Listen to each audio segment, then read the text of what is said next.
کہ سارے پیغمبر کا اہم پیغام تھا کہ خدا ایک ہے، صرف اس کی عبادت کرو، اور آخری پیغمبر محمد صلی اللہ علیہ وسلم میں باقی چیز میں لٹل بٹ ڈفرینس ہوگا، but the basic message was the same. Basic جو پیغام تھا ایک خدا، صرف اس کی عبادت کرو، اس خدا کی کوئی پرتیما نہیں، بت پرستی غلط ہے، اور اس ایشور کے آخری پیغمبر محمد صلی اللہ علیہ وسلم. لیکن کیونکہ وقت جانے کی وجہ سے جو پیغام جو دیا گیا تھا وہ بدلتا گیا، جیسا میں نے کہا. تو جتنی مذہبی کتابیں جو قرآن کے پہلے آئے، کوئی بھی مذہبی کتاب محفوظ نہیں ہے. ہندو اسکالرز خود کہتے ہیں کہ the Vedas have been changed. Bible scholars خود کہتے ہیں بائبل ہیو بین چینجڈ. جتنے مذہبی کتاب کے اسکالرز کہتے ہیں کہ ان کی مذہبی کتاب میں تبدیلی آ چکی ہے. لیکن قرآن میں الحمدللہ. اور جو دشمن اسلام ہیں، اکارڈنگ ٹو ولیم مور، جو ایک اسلام کا بہت گریٹ کرٹک ہے، اسلام کے خلاف بات کرتا ہے، وہ پھر بھی کہتا ہے 200 سال پہلے کہا کہ ایک واحد مذہبی کتاب جو 1200 سال تک کے محفوظ ہے وہ ہے قرآن. تو مذہب ایک ہی ہے، اللہ میں ماننا، اس کی عبادت کرنا، اس کے علاوہ کسی کی عبادت نہیں کرنا، اور آخری پیغمبر محمد صلی اللہ علیہ وسلم. ایک ہی مذہب. ہم لوگوں نے اس کے غلط ڈفرینٹ نام دیے، تو مذہب ایک ہی تھا. آپ کا آخری سوال، اتنے ڈفرینسز کیوں پیدا کیے؟ وہ اللہ نے نہیں کیے، انسان نے کیے. خدا کا سب میسج یکساں تھا، ہم انسانوں نے اسے تبدیل کیا، جیسا میں نے کہا نا، کائی کے لیے؟ فائدے کے لیے. تو ابھی ہمیں یہ دیکھنا ہے کہ اصل مذہب کیا ہے. اور میں عام طور پہ کہتا ہوں، جو میں رائے دیتا ہوں، میں صرف ایک طرفہ رائے نہیں دیتا ہوں کہ صرف قرآن میں مانو.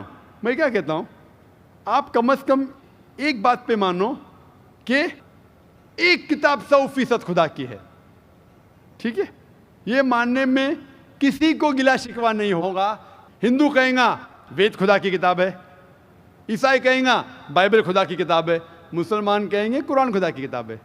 پھر میں یہ کہتا ہوں کہ جو ساری مذہبی کتابوں میں یکسانیت ہے، ہم کم از کم اس کے اوپر عمل کریں. جو اختلاف ہے اسے کل ڈسکس کریں گے. صحیح بات؟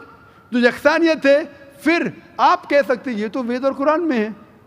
کرسچن کہیں گا یہ بائبل اور قرآن میں، مسلم کہیں گا قرآن اور بائبل میں، قرآن اور وید میں. تو یہ بات تو 100% خدا کی ہے. آپ اس بات کو تسلیم کرتے کیا نہیں؟ جو چیز کامن ہے بائبل، وید، قرآن میں، وہ 100% اللہ کا کلام ہونا چاہیے.